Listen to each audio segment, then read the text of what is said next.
Buenas, mi nombre es Carolina Batista Guzmán, mi número de carnet es 2015-093977. Estoy cursando Física General 3 y hoy vamos a resolver un problema de procesos termodinámicos. Voy a leer el enunciado a continuación. Un cilindro contiene oxígeno diatómico a una presión en el punto A de 2 atmósferas. Inicialmente tiene una temperatura en el punto A de 300 Kelvin y un volumen en el punto A de 4 litros. El oxígeno se somete a los siguientes procesos. Proceso 1. Se calienta isobáricamente del estado A al estado B, donde la temperatura alcanza los 450 Kelvin. Proceso 2. Se enfría isocóricamente del estado B al C, alcanzando una temperatura de 250 Kelvin y una presión en el punto C.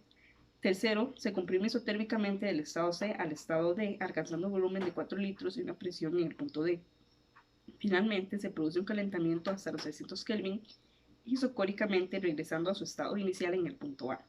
Se pide el diagrama del proceso presión-volumen, número de moles, presión en el punto C, presión en el punto D, volumen en el punto C y la temperatura en el punto D. Se pide el trabajo realizado en cada proceso, el calor absorbido o cedido en cada proceso y la eficiencia o rendimiento del ciclo. Este es el enunciado del problema para que se pueda leer correctamente.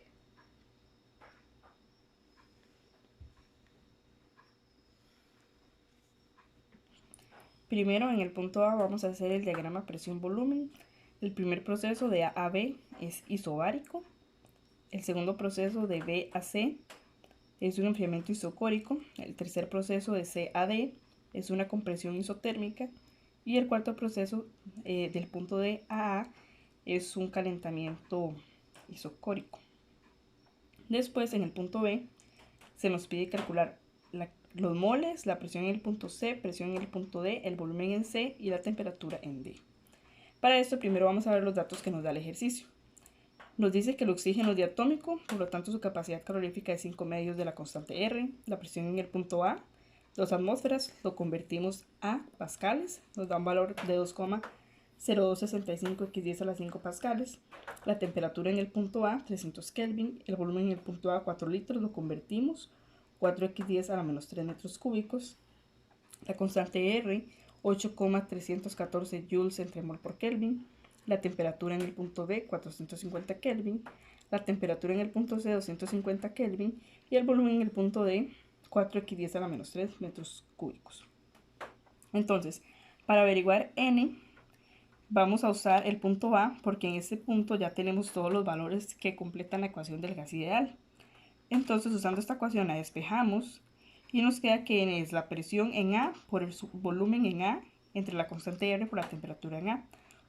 Sustituimos los valores y nos da que N es 0,325 moles. Después, la presión en el punto A es la misma que la presión en el punto B, ya que es un proceso isobárico. El volumen en el punto B es el mismo que el volumen en el punto C, ya que es un proceso isocórico. Y vamos a encontrar primero el volumen en el punto B para compararlo, que es el mismo que en el punto C, y así calcular la presión en el punto C. Entonces, igualmente usamos la ecuación de los gases ideales, despejamos el volumen en B, sustituimos los valores pertinentes y el volumen en B nos da 6x10 a la menos 3 metros cúbicos. Ahora podemos calcular la presión en C, igual con la ecuación de los gases ideales. Despejamos, sustituimos los valores pertinentes y nos da que la presión en C es 1,1258 x 10 a la 5 pascales. Después tenemos que la temperatura en el punto C es igual a la temperatura en el punto D, ya que es un proceso isotérmico.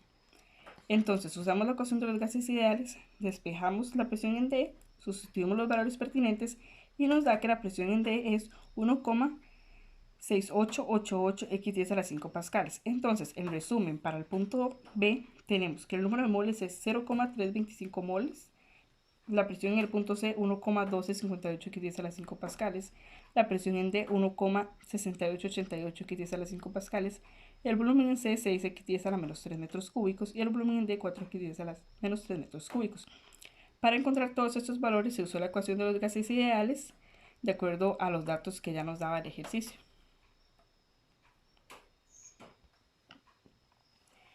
Ahora en el punto C nos pide el trabajo en cada proceso. Entonces, el proceso AB es isobárico, entonces por fórmula el trabajo se puede averiguar como la presión por su diferencial de volumen o también por el área bajo la curva. Sustituyendo los valores, la presión constante en este proceso de 2,0265 x 10 a la 5 pascales multiplicada por el volumen MB correspondiente a 6 x 10 a la menos 3 metros cúbicos menos el volumen en A correspondiente a 4 x 10 a la menos 3 metros cúbicos nos da un valor de 405,3 joules, igual con el método del área bajo la curva.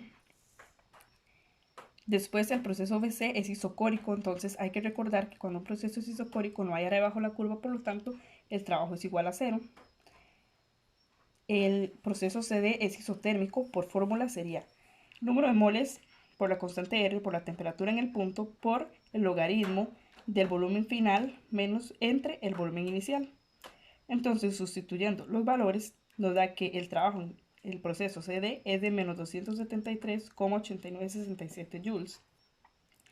Con el proceso de A ocurre lo mismo en el proceso BC, es un proceso isocórico, por lo tanto el trabajo es igual a 0 joules. Acá se muestra el resumen de los datos obtenidos. Ahora vamos a calcular el calor absorbido o cedido en cada proceso.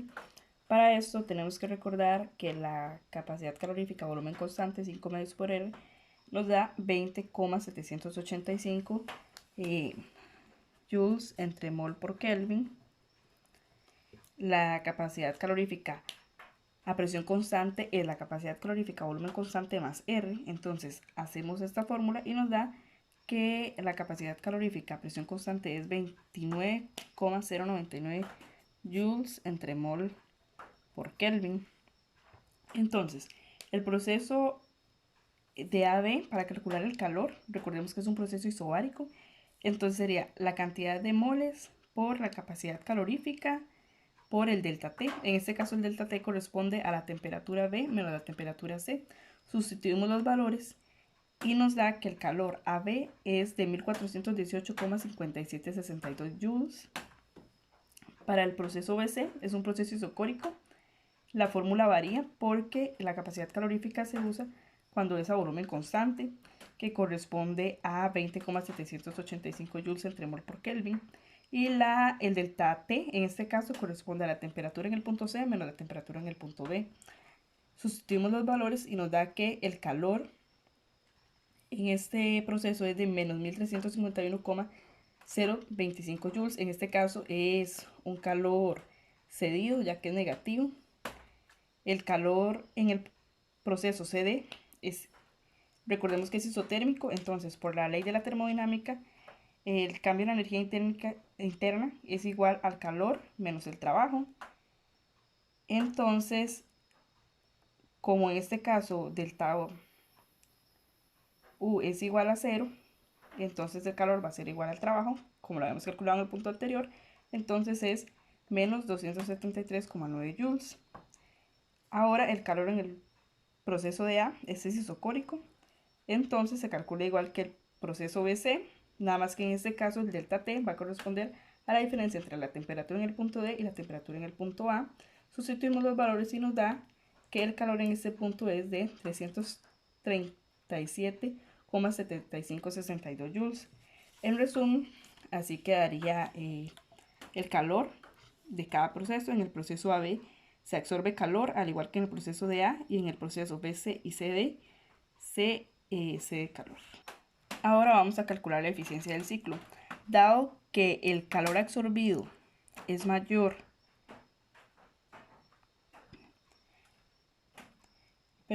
dado que el trabajo positivo es mayor que el trabajo negativo, quiere decir que es una máquina térmica.